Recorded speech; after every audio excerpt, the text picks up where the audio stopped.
आउँदै हुनुहुन्छ है, आउँदै हुनुहुन्छ।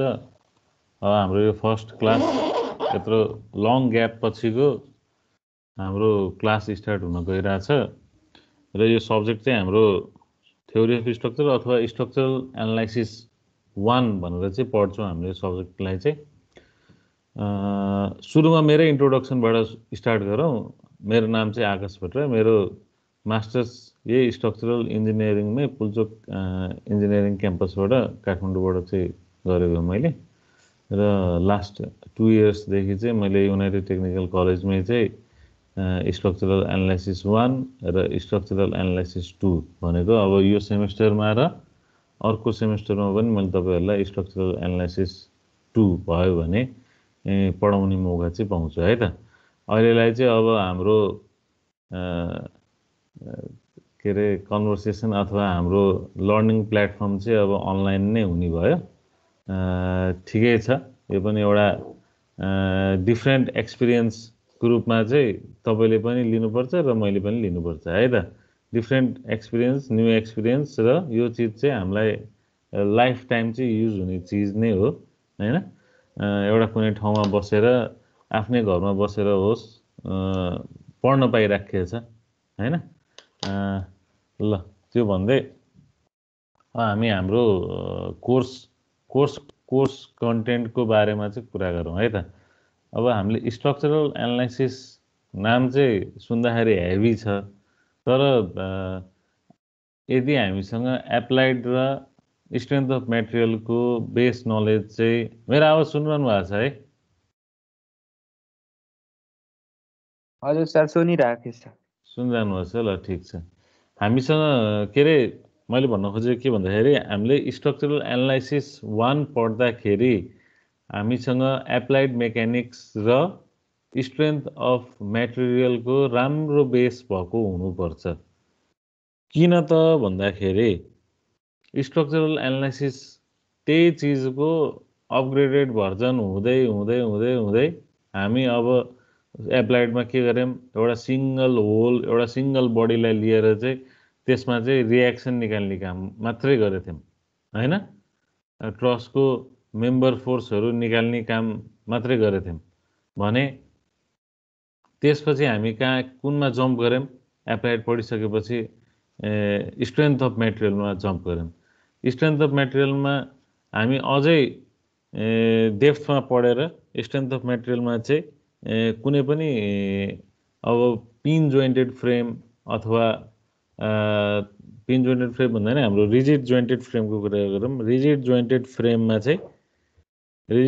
फ्रेममा र बिममा चाहिँ हामीले इन्टरनल फोर्सेसहरू क्यालकुलेट गर्न सिक्यौँ।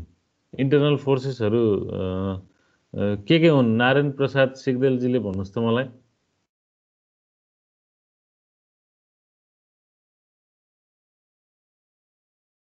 हजुर, इन्टरनल फोर्सेसहरू के हुन्छ कुनै पनि स्ट्रक्चरमा लाग्ने थाहा छ? शियर फोर्सहरू। अरु शियर फोर्स भयो, शियर फोर्स। अनि अरु कसलाई थाहा छ? हिमाल पौडेलजीलाई थाहा छ? Bending moment. रोक्नुहोस् है, म अर्को एकजना कसैलाई सोध्छु। दिनेश थापा भाइलाई ल। Axial force. Good, axial force. यो क्लासको त सबजना टपर छन् कि हो। अनि shear force, bending moment, axial force. ल अहिले यही चिजहरू नै हामीले के गर्यौँ त स्ट्रेन्थ अफ मेटेरियलमा चाहिँ रिजिड जोइन्टेड फ्रेममा चाहिँ क्यालकुलेट गर्न सिक्यौँ हैन। अब आएर स्ट्रक्चरल एनालाइसिस 1मा चाहिँ हामीले के गर्छौँ भने यही जुन shear force, bending moment, axial फोर्सहरू क्यालकुलेट गऱ्यौँ हैन, रियाक्सन निकाल्न सिक्यौँ, त्यही चिजहरू क्यालकुलेट गर्छौँ। तर फेरि त्यो स्ट्रक्चरमा डेभलप हुने डिफ्लेक्सनहरूको भ्याल्युहरू है, त्यो स्ट्रक्चरमा डेभलप हुने डिफ्लेक्सनहरूको क्यालकुलेसन चाहिँ हामीले के गर्छौँ त स्ट्रक्चरल एनालाइसिस 1मा पढ्छौँ। त्यो डिफ्लेक्सन निकाल्ने मेथडहरू धेरै छ। इनर्जी मेथड भनेर अहिले म सिलेबस देखाउँछु, त्यसमा स्ट्रेन इनर्जी मेथड भन्ने छ, त्यसलाई रियल वर्क मेथड पनि भनेर भन्छौँ हामीले। त्यसपछि भर्चुअल वर्क मेथड भन्ने छ हैन भर्चुअल वर्क मेथड नामैले भर्चुअल भनेको भर्चुअल लोड हामीले आफैले बाहिरबाट लगेर चाहिँ एउटा एक्स्ट्रा लोड दिन्छौँ त्यो लोडको इफेक्टहरू हेर्छौँ हामीले इक्वेसनहरू डिराइभ गर्छौँ त्यो इक्वेसनको हेल्पले गर्दाखेरि चाहिँ त्यो स्ट्रक्चरमा जस्तै कुनै बिम दिएछ भने मैले एउटा फिगर देखाउँछु है तपाईहरुलाई कस्तो हुन्छ भने मेरो स्क्रिन देखिएछ है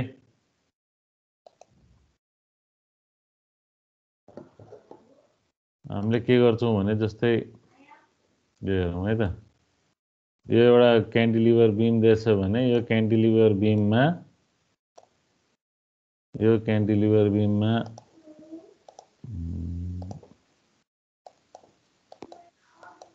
ल म कुर्सी लिएर आउँ अर्को दाजुसँगै बस्दै यो क्यान्टिलिभर बिममा पी लोडले गर्दाखेरि यो लोड कसरी डिफेक्ट हुन सक्छ त पहिला हामीले खाली यसको क्याल्कुलेसन रिएक्सन मात्रै क्याल्कुलेट गर्न सिक्यौं हैन त रिएक्सन यसरी रिएक्सन आउँछ भने रिएक्सन क्याल्कुलेट गर्न सिक्यौं भने अहिले यो स्ट्रेन्थ अफ मटेरियलमा हामीले के गर्छौं जस्तै यो क्यान्टिलिभर बिम छ भने यो लोडले गर्दाखेरि यो बिम कसरी डिफ्लेक्ट हुन्छ त्यसको डिफ्लेक्टेड शेपहरुको बारेमा पनि हामीले स्टडी गर्छौं कसरी डिफ्लेक्ट हुन सक्छ र यसमा आउने डिफ्लेक्सनको भ्यालु त्यो पी लोडले गर्दाखेरि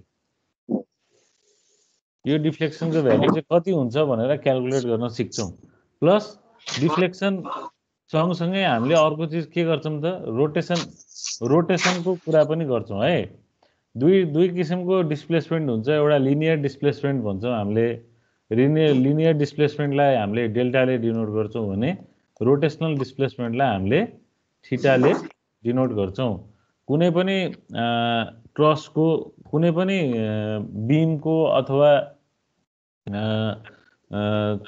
फ्रेमको मेम्बरहरुमा चाहिँ लिनियर र रोटेसनल डिस्प्लेसमेन्ट आउन सक्छ है त जस्तै मैले यही क्यान्टिलिभर बीम हेरे यो क्यान्टिलिभर बीममा जोइन्ट ए र जोइन्ट बी को कुरा गर्छौं भने जोइन्ट बी मा पी लोड लाग्दाखेरि आउने लिनियर डिस्प्लेसमेन्टको भ्यालु डेल्टा हुन्छ भने त्यसरी नै जोइन्ट बी मा आउने स्लोपको भ्यालु चाहिँ हामीले यसको यो चीज यो लाइन जुन मैले देखाइरहेको छु त्यो लाइन भनेको यो लोड लागेपछि यो बीम कसरी डिफ्लेक्ट हुन्छ त्यो लाइन हो डिफ्लेक्टेड शेप हो र त्यो डिफ्लेक्टेड शेपमा थीटा भनेको चाहिँ यो थीटा मैले जुन प्लट गर्न लाग्छु त्यो भनेको यो कर्वसँग टेन्जेन्ट बनाएर त्यो टेन्जेन्टले होरिजोन्टलसँग बनाएको एंगललाई चाहिँ थीटा भनेर भन्छौं है त हो यसरी चाहिँ हामीले यो क्याल्कुलेसनहरु चाहिँ के गर्छौं त स्ट्रक्चरल एनालाइसिस 1 मा चाहिँ हामीले पढ्छौं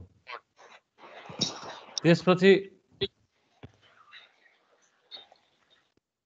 छ अनि हाम्रो साथीहरु सबै सजिलैसँग इन्ट्री गर्न मिलिरहेछ है त्यस्तो केही अप्ठ्यारो भएको छैन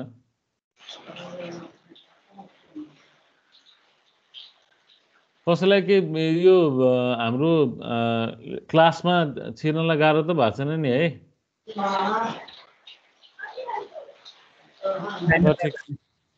मैले भनिहाले भर्खरै रोटेसन र डिफ्लेक्सन क्याल्कुलेसन गर्न सिकिन्छ डिफरेन्ट मेथड्सहरु युज गरिन्छ जस्तै मैले सुरुमा भने strain energy method virtual work method हैन त्यसरी नै क्यास्टिग्लियानोज मेथड भनेर भन्छौं हामीले अनि मोमेन्ट एरिया मेथड अनि कन्जुगेट बीम मेथड भनेर पढ्छौं अनि अर्को चाहिँ हामीले मेजर यो स्ट्रक्चरल एनालाइसिस 1 मा भनेको कुनै पनि मुभिङ लोडको बारेमा स्टडी गर्छौं मुभिङ लोड को बारेको स्टडीलाई चाहिँ हामीले के भन्छौं त इन्फ्लुएन्स लाइन डायग्राम यो तपाईहरुको मैले यो माइक अफ गरे छैन हैन त्यही भएर क्लासको एक्टिभिटी बाहेक अरु एक्टिभिटी गर्दै हुनुहुन्छ भने आफैले पनि आफ्नो पर्सनल माइक चाहिँ अफ गरिदिनु होला है नभए मैले कि चाहिँ सबैजनाले आफ्नो माइक अफ गर्नु मैले क्वेशन सोधेको बेलामा जसलाई सोध्छु उहाँले चाहिँ अन गरिदिनु होला अनि त्यसरी गर्दाखेरि चाहिँ सजिलो होला है ल म कहाँ पुग्दै थिएँ भने मुभिङ लोडको बारेमा पुग्दै थिएँ अब म मुभिङ लोडको बारेमा नि एउटा सिम्पल एउटा एक्जाम्पल भन्छु जस्तै यो ब्रिज छ भने जस्तै मैले ट्रस ब्रिजको बारेमा जस्तै देखाए एउटा ट्रस ब्रिज छ भने ट्रस ब्रिजमा हाम्रो माथिबाट गाडी यसरी मुभ गरिरहेको हुन्छ हैन गाडी मुभ गरिरहेको हुन्छ। यो गाडीको मुभ गर्दाखेरि हामीले अहिले यो च्याप्टरमा यो कोर्समा पढ्ने है। यो कोर्समा एउटा इम्पोर्टेन्ट च्याप्टर छ आइएलडी भन्ने। यो आइएलडी को मिनिङ चाहिँ इन्फ्लुएन्स लाइन डायग्राम भनेर भन्छौँ। इन्फ्लुएन्स लाइन डायग्राम कुनै पनि मुभिङ लोडले यो गिभन स्ट्रक्चरमा लोडको पोजिसन चेन्ज हुँदै गर्दाखेरि, जस्तै सुरुमा यो गाडीको चक्का यहाँ पुगेछ भने दोस्रो चोटि यहाँ पुगेछ, तेस्रो चोटि यहाँ पुगेछ, फोर्थ टाइममा यहाँ, सिक्स्थ टाइममा यहाँ र लास्टमा यहाँ पुग्दाखेरि यो गिभन ट्रसमा के हुन्छ त रियाक्सन डेभलप भइरहेको हुन्छ। जस्तै यो सपोर्ट ए हो, यो सपोर्ट बी हो भने म अहिले खालि रियाक्सनको लागि कुरा गर्दैछु है त। यो भेहिकल मुभ हुँदै गर्दाखेरि एदेखि बीसम्म पुग्दाखेरि रियाक्सनको भ्यालु चाहिँ कसरी चाहिँ चेन्ज हुन्छ भनेर चाहिँ हामीले कुनै पनि त्यसको रियाक्सनको इन्फ्लुएन्सलाई हेर्छौँ भने त्यसलाई चाहिँ हामीले के भन्छौँ त इन्फ्लुएन्स लाइन डायग्राम भन्छौँ। जस्तै पोइन्ट एमा पुग्दाखेरि यसको एमा आउने रियाक्सनको भ्यालु चाहिँ हाइएस्ट हुन्छ र बीमा आउने रियाक्सनको भ्यालु चाहिँ के हुन्छ, बीमा रियाक्सनै आउँदैन। यो जब गाडी पोइन्ट एमा हुन्छ भने एमा फुल रियाक्सन हुन्छ। जस्तै त्यो भन्नुको अर्थ के हो, गाडीको लोड 100 किलोन्युटन छ भने 100 किलोन्युटन लोड चाहिँ पोइन्ट एमै हुनु हो, ए र बी भने एमै रियाक्सन के आउँछ त 100 आउँछ र बीमा रियाक्सन 0 आउँछ भनेको बीमा 0 हुने भयो। त्यसरी नै गाडीको पोजिसन एदेखि यो पोइन्टमा पुग्यो भने त्यो ठाउँमा रियाक्सनको भ्यालु घट्छ एमा हैन। त्यसरी नै यो पोइन्टमा त थर्ड पोइन्टमा पुग्यो भने फेरि घट्छ रियाक्सनको भ्यालु, अनि फोर्थमा अझै घट्ने भयो, फिफ्थमा अझै घट्ने भयो हैन। त्यसरी नै एमा रियाक्सनको भ्यालु चाहिँ के हुन्छ त घट्दै जान्छ र फाइनल्ली बीमा पुग्दाखेरि चाहिँ एमा आउने रियाक्सनको भ्यालु, यो गाडी बीमा पुग्दाखेरि एमा आउने रियाक्सनको भ्यालु भनेको कि जस्तै के हो, गाडीको लोड 100 किलोन्युटन छ भने त्यो 100 किलोन्युटन बीमा पुग्दाखेरि एमा रियाक्सन त 0 आउँछ, लास्टमा चाहिँ बीमा पुग्दाखेरि 0 आयो। र यो पोइन्टहरुलाई हामीले जोड्यौं भने यस्तो, यो मैले कर्भ देखियो अहिले, यो स्ट्रेट लाइन हुन्छ है, यस्तो खालको स्ट्रेट लाइन भयो। यहाँ यो स्ट्रेट लाइन चाहिँ यसरी चाहिँ स्ट्रेट लाइन आउने भयो। यो कर्भ लाइन चाहिँ यो कर्भ लाइन हुँदैन हो। यो डायग्रामलाई चाहिँ हामीले के भन्छौँ त इन्फ्लुएन्स लाइन डायग्राम भन्छौँ। जस्तै अहिले हामीले रियाक्सनको लागि गऱ्यौँ भने त्यसरी नै रियाक्सन एट ए को लागि गऱ्यौँ भने त्यसरी नै reaction at B, shear force, bending मोमेन्टहरूको लागि चाहिँ हामीले इन्फ्लुएन्स लाइन डायग्राम ड्र गर्न सक्छौँ यो आइएलडी च्याप्टरमा चाहिँ। त्यसपछि हामीले अर्को 3 इन्च आर्च स्ट्रक्चरको बारेमा पढ्छौँ, केबल सिस्टमको बारेमा। आर्च भनेको हामीले मुङलिन जाँदाखेरि, मुङलिनमा अहिले नयाँ बनेछ एउटा पुल, त्यस्तो टाइपको एउटा सिस्टम पढ्छौँ आर्चको लागि है। कस्तो छ भने आर्च चाहिँ यस्तो टाइपको हुन्छ। यस्तो टाइपको स्ट्रक्चरमा हाम्रो के हुन्छ, माथिबाट गाडीहरू गुडिरहेको हुन्छ। यो आर्चको एनालाइसिस पनि पढ्छौँ। यो आर्चमा डेभलप हुने बेन्डिङ मोमेन्ट, अनि यो आर्चको आइएलडी है, त्यो सबै चाहिँ हामीले स्ट्रक्चरल एनालाइसिस गर्नुपर्छ। अनि अर्को छ हाम्रो सस्पेन्सन केबल सिस्टम छ, केबल सिस्टम पनि पढ्छौँ। केबल सिस्टममा चाहिँ जस्तै दुईतिर सपोर्ट हुन्छ र बिचबाट चाहिँ केबल यसरी मुभ भइरहेको हुन्छ र केबलमा चाहिँ यसरी सस्पेन्डरहरू आउँछ र यो माथि चाहिँ के हुन्छ त यो सस्पेन्डरमा चाहिँ हिँड्ने ठाउँ एट्याच हुन्छ नि, हिँड्ने ठाउँ यसरी एट्याच हुन्छ। यो हिँड्ने ट्रस जस्तै हो र मान्छेहरू मुभ गर्ने चाहिँ यहाँबाट चाहिँ मुभ गर्छन् भनेको। यो स्टिल स्ट्रक्चरको हामीले यस्तो ब्रिजहरू चाहिँ देखिरहेको हुन्छौँ। यस्तो ब्रिज यो कलेजमा पनि सायद डेमो भनेर चाहिँ तलपट्टि हिँड्ने बेलामा हिँड्ने हाम्रो वाकवेको साइडमा चाहिँ बनाएर राखेको छ है। एकचोटि त्यो कलेज पछि आएको बेलामा चाहिँ कलेजमा हेर्नु होला, सस्पेन्सन सिस्टम भयो। यसरी चाहिँ हामीले हाम्रो स्ट्रक्चरल एनालाइसिस चाहिँ के गर्छौँ त। अनि अर्को लास्टमा space analysis of space structure भन्ने छ, त्यसमा चाहिँ 3D ट्रसको एनालाइसिस पढ्छौँ र हाम्रो कोर्स चाहिँ सक्छौँ। अब यसरी पढ्दै गर्दाखेरि म तपाईहरुलाई सिलेबस पनि देखाउँछु है। सुनिराखेछ है?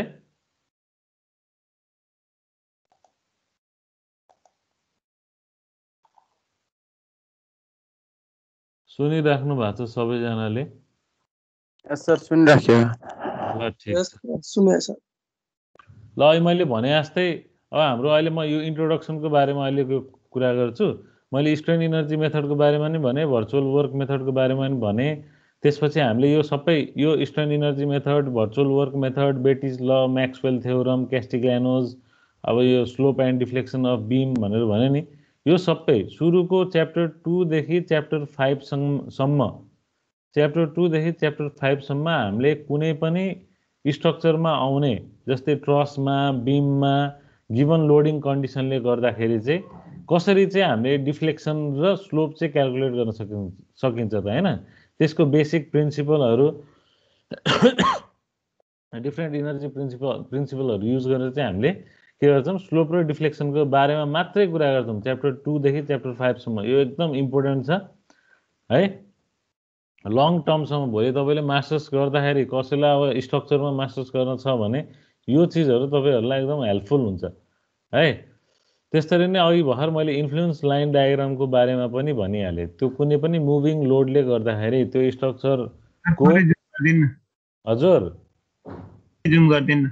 के भन्ने? जुम थोरै जुम गर्दिने।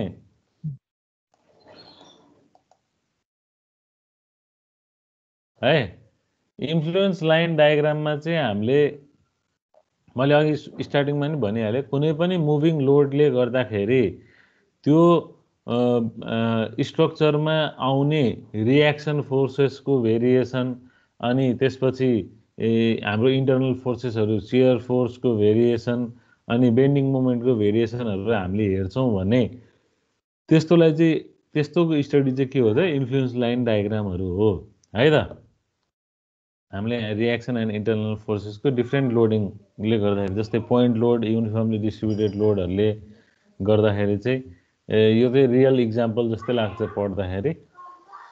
त्यो चाहिँ इन्फ्लुएन्स लाइन डायग्राम पढ्छौं। अनि अब स्ट्याटिकली डिटर्मिनेट आर्चेस भनेर यो सेमेस्टरमा हामीले 3 इंच आर्चको बारेमा पढ्छौं भने अर्को सेमेस्टरमा हाम्रो 2 इंच आर्च छ।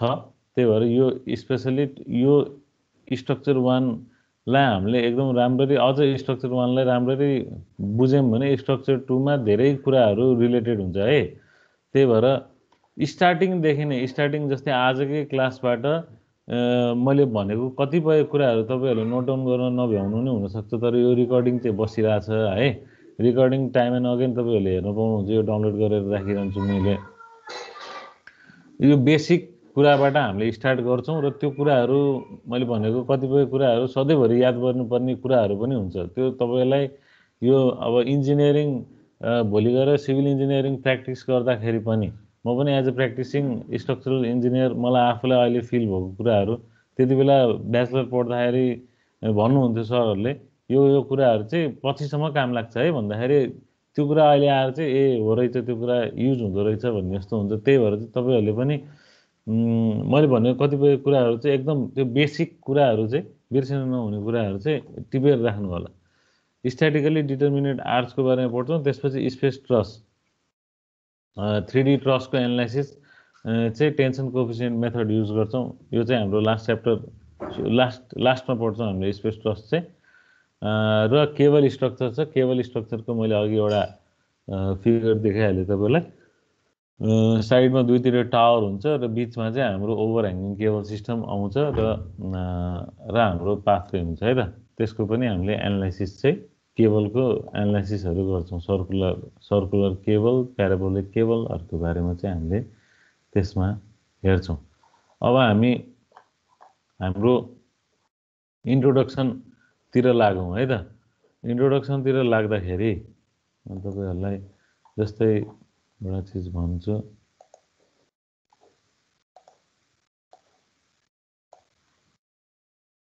कुनै पनि स्ट्रक्चरको बेसिक काम, कुनै पनि स्ट्रक्चरको डिजाइन किन गर्नुपर्छ र त्यसको बेसिक काम चाहिँ के हुन्छ त?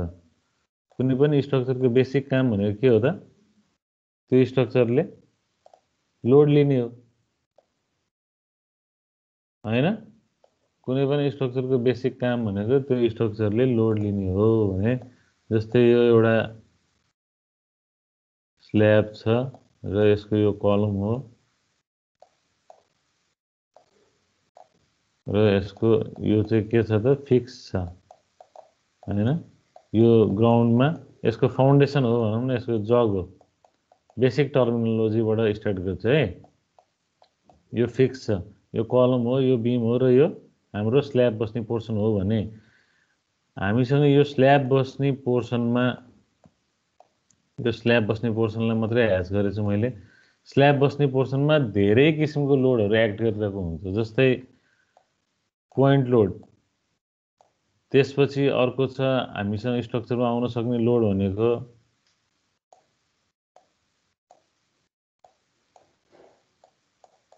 युनिफर्मली डिस्ट्रिब्युटेड लोड हैन त्यसपछि युनिफर्मली भेराइङ लोड धेरै किसिमको लोडहरू चाहिँ यो स्ट्रक्चरमा एक्ट गर्न सक्छ है धेरै किसिमको लोडहरू चाहिँ यो स्ट्रक्चरमा एक्ट गर्न सक्छ त्यो लोड एक्ट गर्दै जाँदाखेरि जस्तै यो स्ल्याबमा त्यो लोड एक्ट गर्दैछ भने यो लोड कहाँ ट्रान्सफर हुन्छ त स्ल्याबबाट बीममा ट्रान्सफर हुन्छ सुरुमा जहिले पनि त्यसपछि जस्तै अब वाल लोडहरू चाहिँ जहिले पनि सुरुमै के हुन्छ त घरको अगाडिको जुन हामी भित्ता देखेका छौँ यदि त्यो भित्ता बीममा रेस्ट गरिरहेछ भने त्यो लोड सिधै के छ त वाल लोड चाहिँ स्ल्याबबाट होइन कि सिधै बीमबाट ट्रान्सफर भइरहेछ जस्तै वाल लोड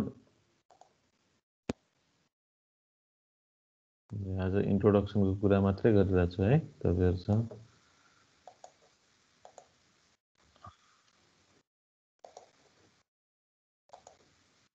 जस्तै यो बीममा वाल मात्रै रेस्ट गरेछ भने यो लोड के हुने भयो त यो बीमबाट कलममा ट्रान्सफर हुने भयो कलमबाट लास्टमा अल्टिमेटली के छ त फाउन्डेसनमा ट्रान्सफर हुने भयो भने एज अ डिजाइनर हाम्रो रेस्पोन्सिबिलिटी भनेको के हुन्छ त यो लोडलाई सेफली कुनै पनि स्ट्रक्चरल इलिमेन्ट कुनै पनि स्ट्रक्चरबाट चाहिँ बीम हुँदै कलम हुँदै र फाउन्डेसनमा लोडलाई इजी पाथ क्रिएट गरिदिने हैन इजी पाथ क्रिएट गर्नुको अर्थ चाहिँ यो स्ट्रक्चरल मेम्बरको स्ट्रक्चरमा आउने डिफ्लेक्सन अनि यो स्ट्रक्चरमा डेभलप हुने स्ट्रेसेसहरू यो स्ट्रक्चरमा आउने डिफ्लेक्सन यो स्ट्रक्चरमा आउने स्ट्रेसेसहरू चाहिँ के हुनु पर्यो त हामीले डिजाइन गरेको स्ट्रेसेस यो स्ट्रक्चरमा कति स्ट्रेस डेभलप भइरहेछ त भन्दाखेरि हामीले डिजाइन गर्दाखेरि यसको मेम्बर साइजिङ गर्दाखेरि चाहिँ त्यो लोडले गर्दाखेरि चाहिँ त्यो लोड के गर्न सक्नु पर्यो त्यसले काउन्टर एक्ट गर्न सक्नु पर्यो हैन जुन बाहिरबाट एक्सटर्नल लोडहरू आउँछ त्यो लोडलाई काउन्टर एक्ट गरेर चाहिँ त्यो आफू चाहिँ इक्विलिब्रियम स्टेटमा बस्न सक्नु पर्यो कि ना कि त्यो स्ट्रक्चरमा चाहिँ के नहोस् त अब जस्तै एउटा बीम छ भने त्यहाँ लोड आछ भने यो बीम चाहिँ अब त्यो लोडले गर्दाखेरि यसरी डिफ्लेक्सन नभइदियोस् त्यसरी डिफ्लेक्सन भयो भने के हुन्छ त हामीलाई घरमा बस्न सजिलो नै हुँदैन अनि अर्को कुरा यसरी बीम डिफ्लेक्सन भयो भने त घरै अब भाँचिन लाग्यो कि भन्ने कुरा हामीलाई फिल पनि हुन्छ है त त्यही भएर चाहिँ हामीले स्ट्रक्चर एनालाइसिसमा चाहिँ म्याक्सिमम डिफ्लेक्सनहरूको क्याल्कुलेसन अनि बेन्डिङ मुभमेन्टहरूको क्याल्कुलेसन चाहिँ पढिरहेको हुन्छौँ र स्ट्रक्चरल एनालाइसिस 1मा हामीले पढ्ने भनेको सबै डिटर्मिनेट स्ट्रक्चरहरू दुई किसिमको स्ट्रक्चर हुन्छ हाम्रो एउटा छ डिटर्मिनेट स्ट्रक्चर जस्तै म एउटा सानो इक्जाम्पल देखाउँछु तपाईहरुलाई यो फ्रेम छ यसको एउटा एन्ड हिन्ज छ र अर्को भागमा चाहिँ रोलर सपोर्ट छ फेरि त्यसरी नै एउटा फ्रेम छ एकातिर मात्रै यो फ्रेम सपोर्ट छ र अर्को एउटा फ्रेम छ यो एन्ड फिक्स छ र यो एन्ड पनि फिक्स छ र लास्ट एउटा भन्छु यो फिक्स र अर्को हिन्ज छ भने यसमा रिएक्सन दुईटा र यो रिएक्सन एउटा यसमा रिएक्सन तीनटा यसमा पनि रिएक्सनहरु तीनटा यसमा रिएक्सन तीनटा यसमा मैले यो डाइरेक्सन अहिले आफ्नै हिसाबले दिइरा छु है ल हेर्नुस् त यहाँ यसमा अननोन रिएक्सन जम्मा तीनटा मात्रै छ यो फ्रेममा पनि अननोन रिएक्सन जम्मा तीनटा मात्रै छ तर यो फ्रेममा चाहिँ अननोन रिएक्सन 6 वटा र यो फ्रेममा अननोन रिएक्सन 6 वटा छ भने यो दुई किसिमको यो these two types of frames है these two types of frame can be analyzed by using equation of static equilibrium भनेको के हो त मैले के भने त्यो दुईटा फ्रेमलाई हामीले equation of static equilibrium use गरेर चाहिँ इक्वेसन अफ इक्विलिब्रियम युज गरेर चाहिँ हामीले सल्भ गर्न सक्छौं त्यो इक्वेसनहरु के हुन्छ त के हुन्छ अझै थाहा भयो भाइ भन्नुस् त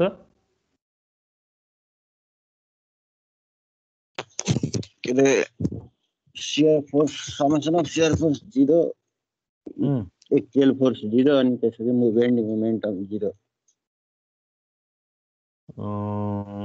summation of vertical force summation of horizontal force sum of all moment हैन त ल हो यो तीनटा इक्वेसन अहिले हामीले खाली यो कुरा गरिराछौं जति पनि स्ट्रक्चरको बारेमा अहिले हामीले कुरा गरिराछौं त्यो भनेको हामीले प्लानर स्ट्रक्चर भनेर भन्छौं है याद गर्नुस् है यो इक्वेसन अफ इक्विलिब्रियम अर्को केसमा 6 वटा पनि हुन्छ 6 वटा हुने केस कुन केसमा चाहिँ 6 वटा इक्वेसन अफ इक्विलिब्रियम युज गर्नुपर्ने हुन सक्छ भन्नुस् त 6 वटा हुन्छ भनेर थाहा छ तपाईहरुलाई विजय कार्कीजीलाई थाहा छ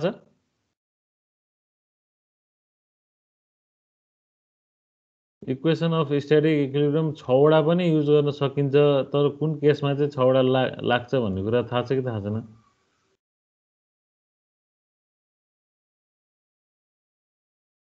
धर्मेन्द्र पासवान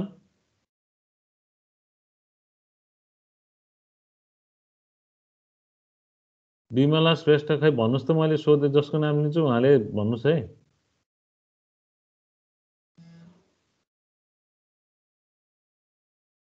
धर्मेन्द्र पासवानले मलाई सुनिरहनु भएको छ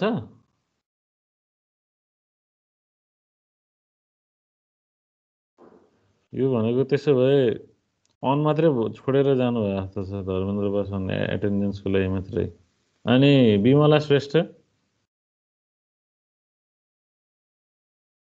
सुन्दै छैन भने एब्सेन्ट हुन्छ हजुर थाहा छैन सर हो बरु थाहा छैन भने थाहा छ फेरि सुने छैन भन्ने भयो भने म यो फेरि मैले लास्टमा एटेन्डेन्स लिनुपर्ने हुन्छ यहाँ अहिले अन मात्रै गरेर चाहिँ छोडेर गएको जस्तो बुझिन्छ है थाहा छैन भने थाहा छैन भनेर भन्नु पर्यो अनि हाम्रो दीपक रावल भाइलाई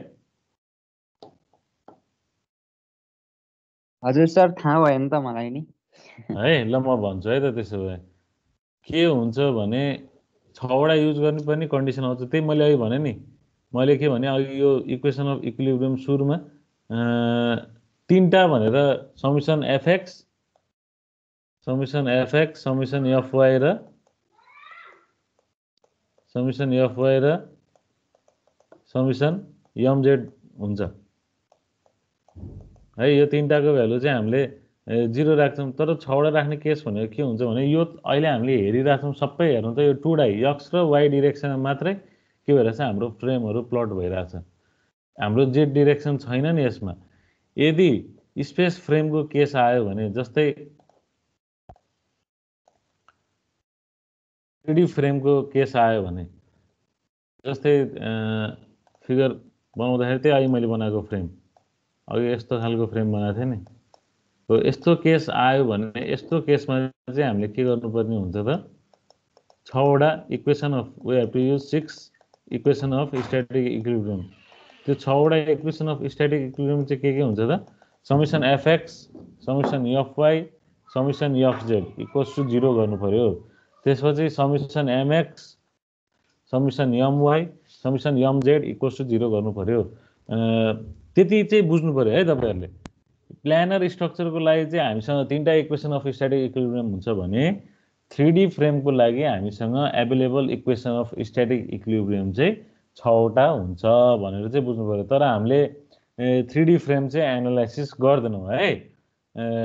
3D फ्रेम एनालाइसिस गर्दैनौँ, 2D फ्रेम मात्रै एनालाइसिस गर्छौँ। 3D फ्रेमको एनालाइसिस लेन्दी हुने भएको भएर हामीले अहिले पढ्दाखेरि सबै 2D फ्रेमको एनालाइसिस मात्रै पढिरहेको हुन्छौँ। र मैले अघि अब एभेलेबल इक्वेसन चाहिँ अहिले 2D एनालाइसिसको लागि 3टा मात्रै छ भने हामीसँग 3टा अननोन छ, 3टा एभेलेबल इक्वेसन छ भने यो केसमा हामीले के गर्न सकिन्छ त यो फ्रेममा डेभलप हुने रिएक्सनहरु इजिली सल्भ गर्न सकिन्छ यो 3टा इक्वेसन युज गरेर यो फ्रेमको केसमा है।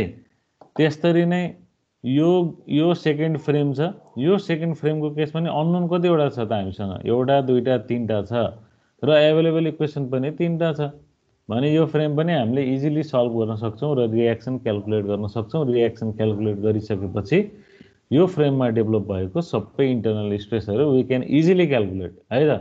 तर I have given another example which I have deleted है त। If we have this type of frame which have first support is fixed and another support is hinged, then here the unknown will be 3 in this type of support and for hinge support we have 2 unknowns. We can count the unknowns here.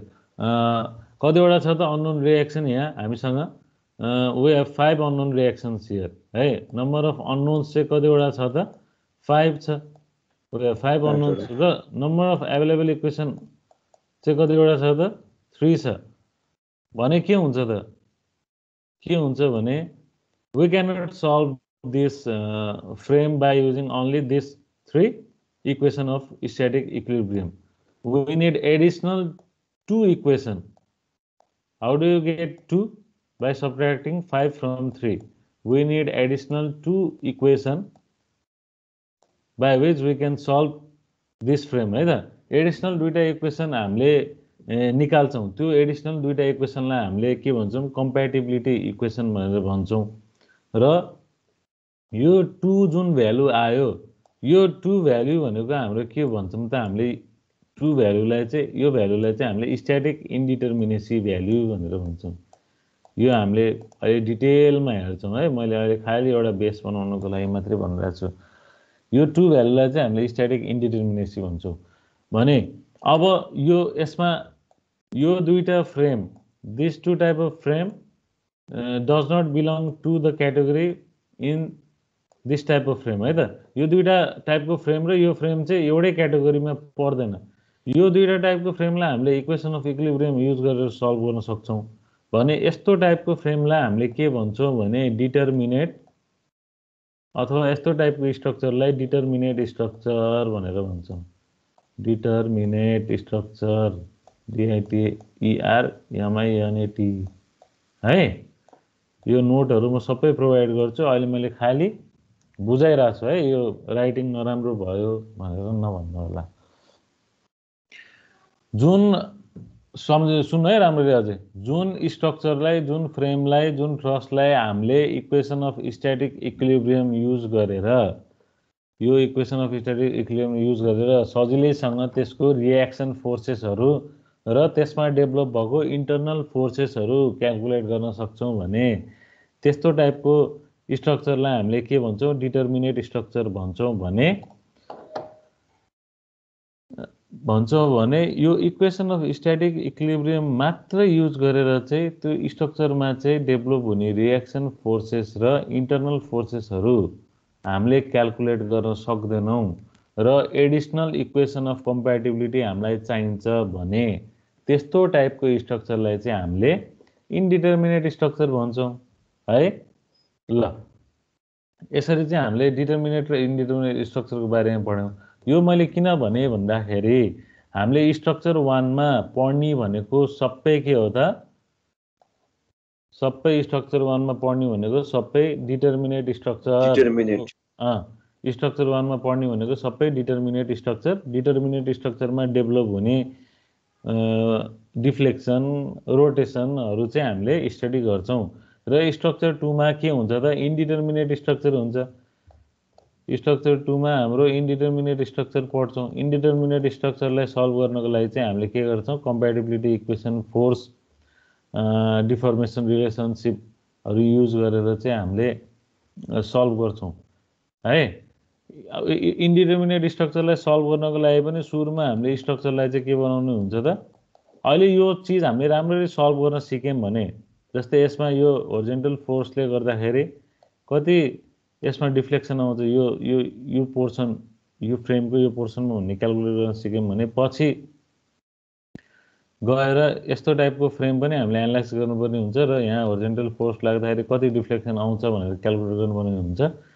त्यसको लागि चाहिँ सुरुमा हामीले यो फ्रेमलाई चाहिँ इन्डिटर्मिनेटबाट determinate बनाउनु पर्ने हुन्छ के इन्डिटर्मिनेटबाट यसरी डिटर्मिनेट बनाउँछौं र यसमा डेभलप भएको रिएक्सनको चाहिँ हामीले एक्स्ट्रा नाम दिन्छौं र यसमा सपोर्ट हटाउँछौं र यो डिटर्मिनेट बनाइसकेपछि यो फ्रेमलाई फेरि ठ्याक्कै सल्भ हामीले जसरी डिटर्मिनेट स्ट्रक्चर सल्भ गर्छौं त्यसरी नै सल्भ गर्नु पर्यो भनेपछि हो यो डिटर्मिनेट स्ट्रक्चरको बेस नलेज चाहिँ हुन जरुरी छ ठ्याक्कै सबै चीज मिल्छ है ल मैले फेरि टाइम एन्ड अगेन मैले भनिरहेको छु यो डिटर्मिनेट स्ट्रक्चरको चाहिँ बारेमा हामीले पढ्यौं भने स्ट्रक्चर 2 चाहिँ सजिलो हुन्छ ल यसरी चाहिँ हामीले स्ट्रक्चर एनालाइसिस डिटर्मिनेन्टको रिएक्सन छुट्टै निकालेर अनि बल्ल सल्भ गर्ने केलाई इन्डिटर्मिनेटमा पहिला डिटर्मिनेन्टको एउटा छुट्टै निकाले बल्ल सल्भ गर्ने यस्तो हुन्छ इन्डिटर्मिनेटमा चाहिँ कस्तो हुन्छ भने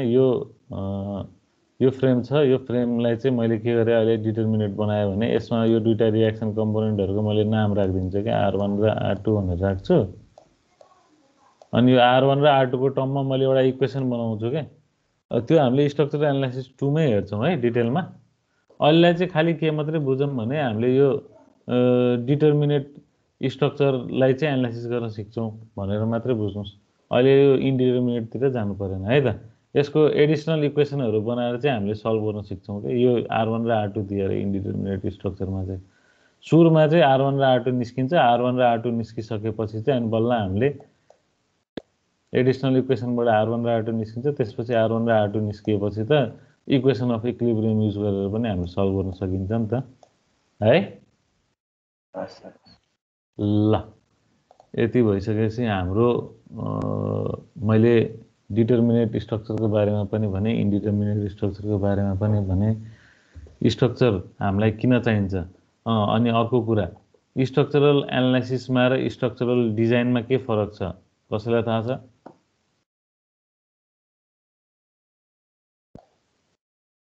भन्नुस्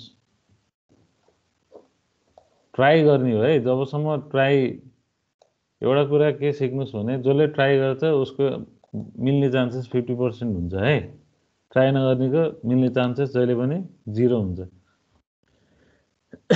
एनालाइसिस गरेर नै स्ट्रक्चर डिजाइन गर्नु होला स्ट्रक्चरल एनालाइसिस गरेर नै फर्स्ट स्टेप भनेको कुनै पनि हामीले जस्तै बिल्डिङ डिजाइन गर्दैछौं भने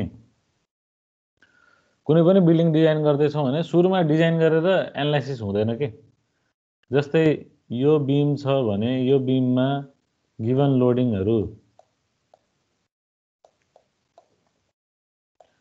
लोडिङको कन्डिसनले गर्दाखेरि यो बीममा डेभलप हुने के हुन्छ त हामीले इन्टर्नल फोर्सेसहरु क्याल्कुलेट गर्न सक्छौं है shear force bending moment axial फोर्सहरु क्याल्कुलेट गर्न सक्छौं त्यो क्याल्कुलेट गरेर आइसकेको भ्यालुलाई त्यो बेन्डिङ मोमेन्ट लिन सक्ने क्यापासिटी त्यो बेन्डिङ मोमेन्टलाई लिएर चाहिँ हामीले के गर्छौं त स्ट्रक्चरलको साइजिङ गर्छौं कति विड्थ र कति ब्रेथ भएको कति बी र कति डी भएको बीमले चाहिँ त्यो गिवन म्याक्सिमम बेन्डिङ मोमेन्ट अथवा शियर फोर्सलाई चाहिँ रेजिस्ट गर्न सक्छ त भनेर चाहिँ अनि यसमा गिवन रिइन्फोर्समेन्टले त्यसमा डेभलप भएको रिलेसन हुन्छ यिनीहरुको यो फर्मुला नै हुन्छ हामी त्यो फर्मुला डिराइभ गरेर आरसीसी मा चाहिँ यो मेम्बर साइजिङको बारेमा चाहिँ पढ्छौं है त यसरी कुनै पनि स्ट्रक्चरलाई हामीले एनालाइसिस गरिसकेपछि चाहिँ बल्ल त्यसको डिजाइनको पोर्सनमा चाहिँ हामी जम्प गर्छौँ। त्यही भएर हामीले सुरुमा स्ट्रक्चरल एनालाइसिस 1, स्ट्रक्चरल एनालाइसिस 2 र लास्टमा चाहिँ स्ट्रक्चरल एनालाइसिस 3 पढ्यौँ है। सिलेबस पनि भयो, थोरै इन्ट्रोडक्सन पनि गरेँ मैले। अब एकचोटि यो हेरौँ है। यसमा मैले अघि भनिसकेँ, एप्लाइडमा हामीले रिएक्सन पढ्यौँ। यो भनेको हाम्रो बुक चाहिँ भावीकोटी, यस भावीकोटी भन्ने छ। म यो पिडिएफहरू चाहिँ प्रोभाइड गराउँला है तपाईँहरूलाई। इन्जिनियरिङ एप्लाइड मेकानिक्स पढ्यौँ हामीले, त्यसमा रिएक्सन फोर्सेसहरूको कुरा भयो। स्ट्रेन्थ अफ मेटेरियलमा हामीले इन्टरनल फोर्सेसहरू क्यालकुलेट गर्न सिक्यौँ र स्ट्रक्चरल एनालाइसिसमा चाहिँ हामीले डिफ्लेक्सनहरू क्यालकुलेट गर्न सक्छौँ भन्ने कुरा भयो। र स्ट्रक्चरल एनालाइसिस 1मा हामीले हाम्रो बेसिक स्ट्रक्चरलाई आइडियलाइजेसन र एजम्सन भन्ने कुराहरू हुन्छ। एजम्सन एन्ड आइडियलाइजेसन भन्ने कुराहरू हुन्छ। जस्तै त्यो मेटेरियलहरू होमोजिनियस, आइसोट्रोपिक होइन। होमोजिनियसले चाहिँ सबै पार्टिकलहरू चाहिँ सेम छ भन्ने, मेटेरियलभरि चाहिँ सेम छरेर बसेछ भने फिजिकल प्रोपर्टी चाहिँ सेम चाहिँ आइसोट्रोपिकले भन्छ। अनि अर्को बेसिक कुरा चाहिँ के छ भने यो एनालाइसिस गर्दाखेरि जति पनि हामीले स्ट्रक्चरको एनालाइसिस गर्छौँ, त्यो एनालाइसिस गर्दाखेरि त्यसको स्ट्रेस स्ट्रेन रिलेसनसिप चाहिँ भनेको यो छ भने लिनियर हुन्छ सर। जस्तै हामीले त्यो स्ट्रक्चरको लिनियर प्रोपर्टीसँग मात्रै चाहिँ के गर्छौँ त स्ट्रेस स्ट्रेन रिलेसनसिपलाई लिएर चाहिँ भनेको कुनै पनि लोड स्ट्रक्चरमा लाग्छ भने त्यो लोडलाई हामीले हटाउँछौँ भने त्यो फेरि आफ्नो के जान्छ त ओरिजिनल सेपमा चाहिँ फर्किन्छ भन्ने एजम्सनमा चाहिँ हामीले त्यो स्ट्रक्चरलाई चाहिँ बुझिरहेको हुन्छौँ है। लिनियर प्रोपर्टी जस्तो मैले अलि यो फिगर अलि त्यस्तो राम्रो देखेको छैन, कस्तो हुन्छ भने माइल्ड स्टिलको लागि हेर्छौँ भने जस्तै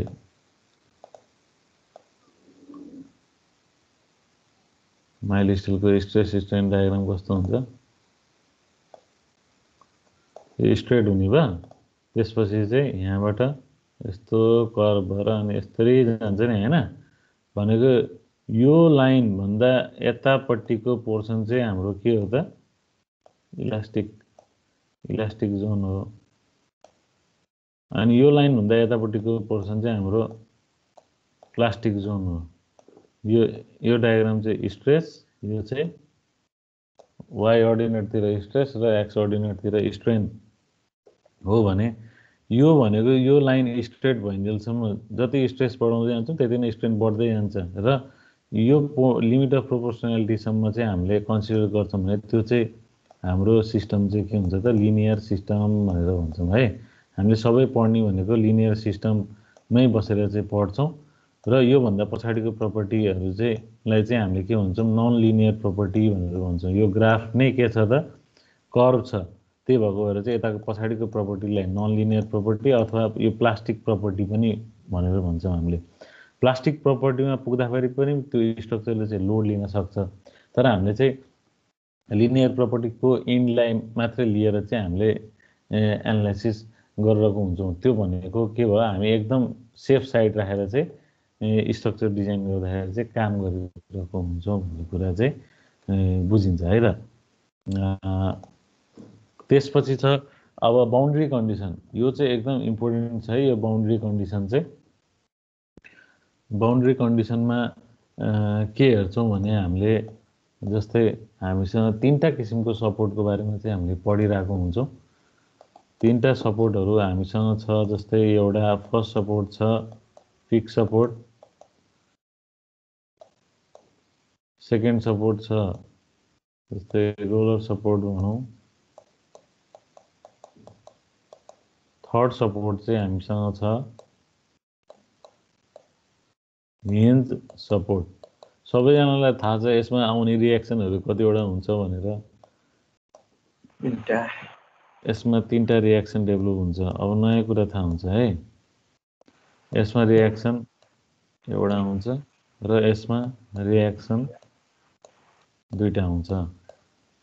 अब हेर्नुहोस् त यो फिक्स्ड एन्ड हो, यो चाहिँ के हो त फ्री इन्ड भनेर भन्छौँ हामीले है।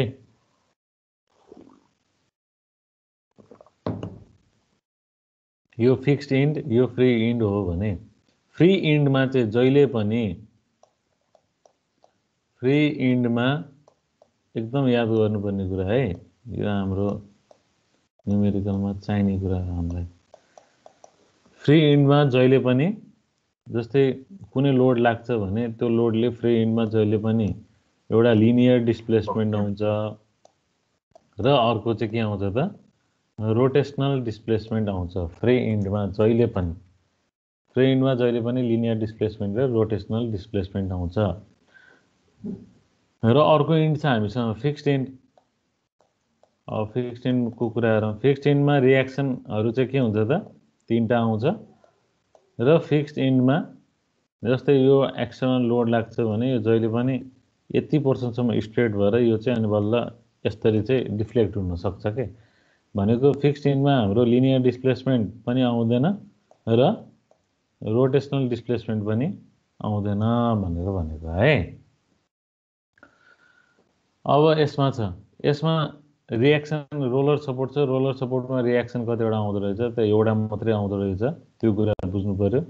र रोलर सपोर्ट डिफ्लेक्ट भयो भने माथिबाट लोड लाग्दाखेरि जस्तै यसको त अर्को सपोर्ट पनि हुन्छ, यो यतिकै त स्टेबल हुँदैन। रोलर सपोर्ट यतिकै रोलर सपोर्ट दियो अनि यसरी ओभरह्याङ्गिङ बिम दियो भने यो बिमलाई त हामीले सक गर्न सकिँदैन, किनभने यो त यतिकै स्टेबल अनस्टेबल हुन्छ।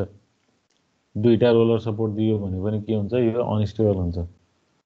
त्यसरी दुईतिर रोलर सपोर्ट मात्रै भयो भने पनि यो के हुन्छ त अनस्टेबल हुन्छ। किन अनस्टेबल हुन्छ, यो सपोर्ट यतातिर मुभ गर्न पनि सक्छ, यो यतातिर मुभ गर्न पनि सक्छ, यतातिर मुभ गर्न पनि सक्छ, यो डिरेक्सनमा मुभ गर्न पनि सक्छ।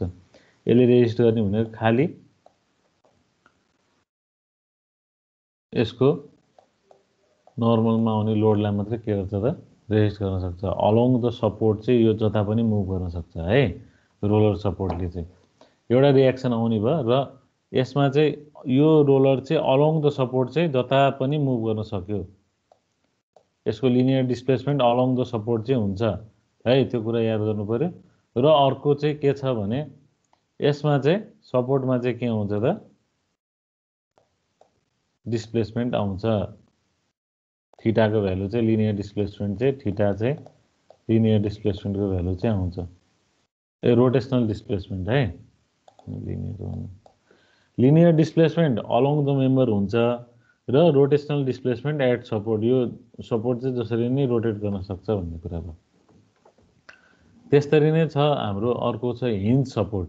हिन्ज सपोर्ट चाहिँ के छ त, अब मैले जसरी यो रोलर सपोर्टमा चाहिँ linear movement along the support भनेर भनेको थिएँ, त्यसरी चाहिँ यो हिन्ज सपोर्ट चाहिँ लिनियर मुभमेन्ट चाहिँ हुन सक्दैन भनेको। यो ठाउँमा चाहिँ यसलाई ग्र्याब गरेर राखिरहेको हुन्छ सपोर्टले, तर यो मेम्बर चाहिँ के हुनसक्छ त मुभ हुनसक्छ। यो मेम्बर यस्तरी रोटेट हुनसक्छ है। त्यही भएको भएर यसमा पनि के आउँछ त हाम्रो सपोर्टमा थीटाको भ्यालु चाहिँ डेभलप हुन्छ। हो यो चिजहरू मैले अहिले भर्खर जुन कुराहरू भने त्यो कुराहरूलाई चाहिँ हामीले के भन्छौँ त बाउन्ड्री कन्डिसन भनेर भन्छौँ। हेर्नुहोस् है, at the free end of a structure can have linear or rotational displacement in any direction है। अनि फ्री इन्डमा चाहिँ के आउँदैन त रियाक्सन चाहिँ आउँदैन, त्यो कुरा भयो। जस्तै मैले यो क्यान्टिलिभर बिम देखाएको थिएँ, यो क्यान्टिलिभर बिमको चाहिँ यहाँ त केले लोड लाग्यो भने नि यहाँ त रियाक्सन आउने कुरा भएन, त्यही भनेको है। मेरो आवाज सुनिरहनु भएको छ? के छ मजा आइरहेछ कि झ्याउ लागिरहेछ कि के छ? क्यान्टिलिभर बिम भनेको त घरको छज्जा भयो नि सर। हो घरको छज्जा भयो है। अब यहाँ फ्री इन्डमा लिनियर र रोटेसनल डिस्प्लेसमेन्ट हुन्छ भनेर भनेको छ र रियाक्सन चाहिँ डेभलप हुन्न। अहिले मैले भनेको कुराहरू छ यसमा। बाउन्ड्री कन्डिसनमा त्यही कुरा चाहिँ बुझ्नु पर्यो। हिन्ज इन्ड भयो, फिक्स्ड इन्डमा पनि त्यही भयो। फिक्स्ड इन्डमा जस्तै such end can not have linear or rotational movement भने अब यो इन्डमा त लिनियर नै आउँदैन, रोटेसनल मुभमेन्ट पनि आएन, थीटाको भ्यालु पनि आएन, डेलको भ्यालु पनि आएन होइन। तर at the fixed end the support can develop only the resisting force in any direction and the resisting moment भनेर भन्यो। भनेको यसमा दुईटा रिएक्सन र एउटा मोमेन्ट आउँछ। अहिले मैले भनेको कुराहरू चाहिँ यसमा चाहिँ यो बाउन्ड्री कन्डिसनमा चाहिँ भनेको छ र हामीले यो लिनियर सिस्टमको एनालाइसिस गर्दाखेरि चाहिँ त्यो स्ट्रक्चरमा एकदम सानो डिफ्लेक्सन आउँछ र त्यसलाई चाहिँ हामीले के गर्न सकिन्छ त नेग्लेक्ट गर्न सकिन्छ भनेर चाहिँ एजुम्सन गरिरहेको हुन्छौँ है। अब अरू अब लोडिङको कुरा छ। लोडिङ अब कन्सन्ट्रेटेड लोड युनिफर्मली डिस्ट्रिब्युटेड लोडको बारेमा पनि मैले अघि भनिसकेँ है। जस्तै लोडलाई हामीले हेर्ने तरिका चाहिँ अलिकति चेन्ज गराउनु पऱ्यो क्या। जस्तै युनिफर्मली डिस्ट्रिब्युटेड लोड भन्दै बसिरहेको हुन्छौँ हामी। तर त्यो युनिफर्मली डिस्ट्रिब्युटेड लोड चाहिँ एक्चुअलमा चाहिँ स्ट्रक्चरमा कसरी आइरहेको हुन्छ, पोइन्ट लोड चाहिँ स्ट्रक्चरमा कसरी आइरहेको हुन्छ। जस्तै म एउटा युनिफर्मली डिस्ट्रिब्युटेड लोडको चाहिँ एउटा इक्जाम्पल दिन्छु है त। कसैलाई थाहा छ युनिफर्मली डिस्ट्रिब्युटेड लोडको इक्जाम्पल? युनिफर्मलीमा त सर जस्तै बेडहरू आउँछ।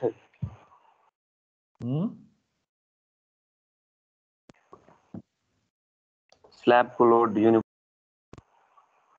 कस्तो हुन्छ भने एउटा ठिक छ स्ल्याबको लोडलाई पनि हामीले बिममा ट्रान्सफर गर्ने हो भने चाहिँ क्यापेसिटर लोडिङको हिसाबमा जान्छ स्ल्याबको लोड चाहिँ होइन।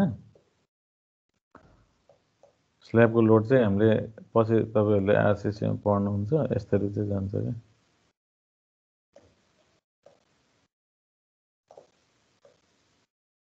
स्ल्याबको लोड बिममा चाहिँ यसरी ट्रान्सफर हुन्छ भन्ने हुन्छ क्या है।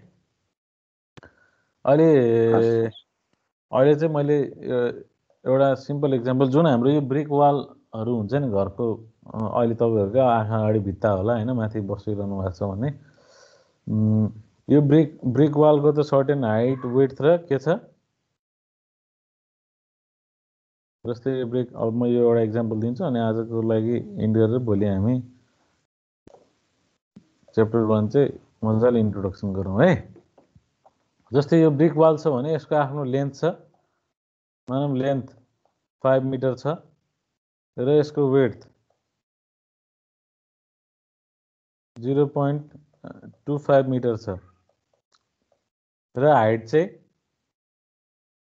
कति हुन्छ घरमा 3 मिटर छ मानौँ भने यो ब्रिक वालको के निकाल्न सकियो हामीले भोल्युम होइन।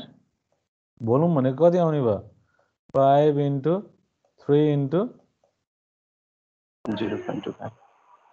0.25 गर्दाखेरि कति आउँछ क्याल्कुलेट गर्नुहोस् त। 5 × 3 × 0.25 गर्दाखेरि आउँछ 3.75 होइन। अब यसको वेट निकाल्नको लागि के गर्नु पर्यो त? के गर्नु पर्यो? Unit load into volume. Volume ब्रिकको भोल्युमसँग मल्टिप्लाई। यो कति आउँछ 3.75 इन्टु यसको युनिट वेट ल 20 भनौँ 20 किलोन्युटन पर मिटर क्युब कति आयो इन्टु 20 आयो भने टोटल आयो 75 आयो होइन।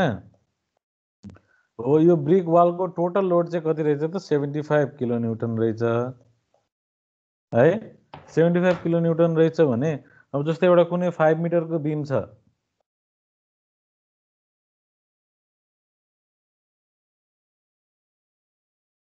यो कुनै 5 मिटरको बिममा यो ब्रिक वाल बस्यो भने यो ब्रिक वालको लोडिङ चाहिँ कसरी आउन सक्छ त? लेन्थ, अब यो बिमको लेन्थ मानौँ 5 मिटर छ है भने यो ब्रिक त यो 5 मिटर लेन्थमै बस्ने भयो। युनिफर्मली नै आउँछ। 5 मिटरमै लेन्थमै आउने भयो र यो लोडिङको डिस्ट्रिब्युसन चाहिँ के हुन्छ त यसको युनिफर्मली डिस्ट्रिब्युटेड हुन्छ है। युनिफर्मली डिस्ट्रिब्युटेड हुन्छ र यसको भ्यालु चाहिँ कति हुन्छ त यो युनिफर्मली डिस्ट्रिब्युटेड लोडको इन्टेन्सिटी चाहिँ कति हुन्छ? WL² सेन्टिमिटर पर मिटर हुन्छ नि होइन? यता हेर्नुहोस् है, यो एकदम खतरा कुरा छ, मजा आउँछ यो कुरा बुझ्नलाई। वा यस्तो हुँदो रहेछ है भन्ने हुन्छ। सिम्पल कुरा हो। फेरि हामीले यसको टोटल लोड चाहिँ निकालिसक्यौँ होइन? हाम्रो युडिएलको इन्टेन्सिटी केमा हुन्छ जहिले पनि? लोडको इन्टेन्सिटी किलोन्युटन पर मिटर अथवा न्युटन पर मिटर होइन, जे पनि हुन सक्यो, पर मिटरमा आउने हो। लोड पर मिटरको टर्म्समा चाहिँ हाम्रो भ्याल्युहरू हुन्छ। न्युटन एमएममा नि हुन सक्यो, किप्स इन्चमा नि हुन सक्यो, किप्स पर इन्च होइन। त्यसरी हेर्दै जाँदाखेरि किलोन्युटन पर मिटरमा आउने हो, तर हामीसँग लोड चाहिँ के छ त? टोटल लोडको भ्यालु 75 किलोन्युटनमा मात्रै छ भने हामीलाई त पर मिटरको लेन्थमा चाहिँ लोडको भ्यालु चाहिएको हो नि त होइन? हरेक एक मिटरमा चाहिँ लोडको भ्यालु कति हुँदो रहेछ भनेर क्यालकुलेट गर्नुको लागि के गर्नुपर्छ त? 75 लाई चाहिँ यसको लेन्थले डिभाइड गर्नु पर्यो। भनेको 75 डिभाइड बाई 5 गर्दाखेरि हेर्नुहोस् त 15 आयो। यो लोडको इन्टेन्सिटी कति रहेछ त? 15 किलोन्युटन पर मिटर हो। यो कुरा थाहा पाउनु पर्यो क्या। अब 15 किलोन्युटन पर मिटर लेखिसकेपछि होइन, 15 किलोन्युटन पर मिटर लेखिसकेपछि यो टोटल लोडको भ्यालु कति हो त भनेर कसैले सोध्यो भने 15 × 5 गरिन्छ नि हामीले युडिएलमा। त्यही नै हो, 75 आउँछ नि त्यो गर्दाखेरि। र यो लोड चाहिँ कहाँ एक्ट गरिरहेको हुन्छ त? जहिले पनि युनिफर्मली डिस्ट्रिब्युटेड लोड चाहिँ यसको लेन्थको हाफमा हामीले फुल मेम्बर लिँदैछौँ भने जहिले पनि यसको यो जुन 15 × 5 जुन लोड लागिरह, त्यो लोड चाहिँ जहिले पनि मेम्बरको लोडको पोर्सन जति कन्सिडर गरेछौँ त्यसको सिजीमा चाहिँ लागिरहेको हुन्छ है त। यसरी नै युनिफर्मली डिस्ट्रिब्युटेड लोड जस्तै मेसिनरी लोडहरू आएको केसमा कुनै ठाउँमा चाहिँ हाम्रो युनिफर्मली भेराइङ लोडहरू आइरहेको हुन्छ। अघि मैले अब स्ल्याबको कुरा गरेँ, त्यस्तो ठाउँमा ट्रापेजोइडल लोडिङहरू आइरहेको हुन्छ। अब कहिले कहिले यस्तो नन लिनियर लोडहरू पनि हुनसक्छ। यस्तो नन लिनियर लोडहरू स्ट्रक्चरमा आउँछ। त्यो नन लिनियर लोडहरू केले गर्दा आउन सक्छ? त्यस्तो नन लिनियर लोडहरू चाहिँ हाम्रो अर्थक्वेकले गर्दाखेरि चाहिँ आउन सक्छ है त। ठिक्क यतिको मात्रै लोड लाग्ने भन्ने हुँदैन क्या अर्थक्वेक लोड लाग्दाखेरि चाहिँ। त्यही भएर यसरी चाहिँ हामीले कुनै पनि चिजलाई चाहिँ प्र्याक्टिकल्ली भिजुअलाइज गर्न सक्यौँ भने चाहिँ हामीलाई स्ट्रक्चर चाहिँ एकदम युजफुल हुन्छ हामी रियल लाइफमा काम गर्न जाँदाखेरि है त। यसरी चाहिँ युनिफर्मली डिस्ट्रिब्युटेड लोडलाई चाहिँ हामीले के गर्छौँ त? कुनै पनि मेम्बरमा चाहिँ डिस्ट्रिब्युट गर्छौँ। ल भोलि अब हामी अलि राम्रोसँग, जस्तै अब आज हामी आइडियलाइजिङ स्ट्रक्चरको बारेमा एकदम बेसिक कुराहरू, फिक्स्ड इन्डमा बाउन्ड्री कन्डिसनको बारेमा पढ्यौँ। त्यसपछि अब डिफ्रेन्ट टाइप्स अफ लोडको बारेमा कुरा गऱ्यौँ है। बाउन्ड्री कन्डिसन चाहिँ एकदम मेजरै थियो आजको हामीले पढेको कुराहरूमा। अनि त्यसपछि बेसिक स्ट्रक्चरको बेसिक कुराहरू पनि हामीले हेरौँ र लिनियर नन लिनियरिटीको बारेमा पनि पढ्यौँ र स्ट्याटिकल्ली डिटर्मिनेट र इन्डिटर्मिनेट स्ट्रक्चर भनेको के हो त्यो पनि हेरौँ। भोलि हामी अब अझै यो इन्ट्रोडक्सन पोर्सनकै म पहिलाको कुराहरू नै अलिकति रिभाइज गराउँदै ल्याउँछु है तपाईँहरूलाई। भोलि चाहिँ मैले अब के गराउँछु भने तपाईँहरूलाई यो ल अफ सुपरपोजिसन र फ्री बडी डायग्रामको बारेमा चाहिँ म थोरै कन्सेप्ट भन्छु र यो टाइप्स अफ स्ट्रक्चरल सिस्टम र अनि त्यसपछि टाइप्स अफ स्ट्रक्चरल सिस्टम र यो स्ट्याटिक इन्डिटर्मिनेसीको बारेमा चाहिँ अलि डेफमा चाहिँ अनि हामी पढेर चाहिँ यसको न्युमेरिकलहरू चाहिँ हेर्छौँ है त। च्याप्टर 1 बाट थ्योरी प्लस न्युमेरिकल चाहिँ इन्डिटर्मिनेसीको भ्यालुहरू क्यालकुलेट गर्न सोध्छ र थ्योरीहरू चाहिँ कहिले कहिले अब यसको डिफिनेसनहरू, linearity and non linearity of structure भनेर त्यसको सर्ट नोटमा त्यो चाहिँ हामीले हेर्नुपर्ने हुन्छ है त।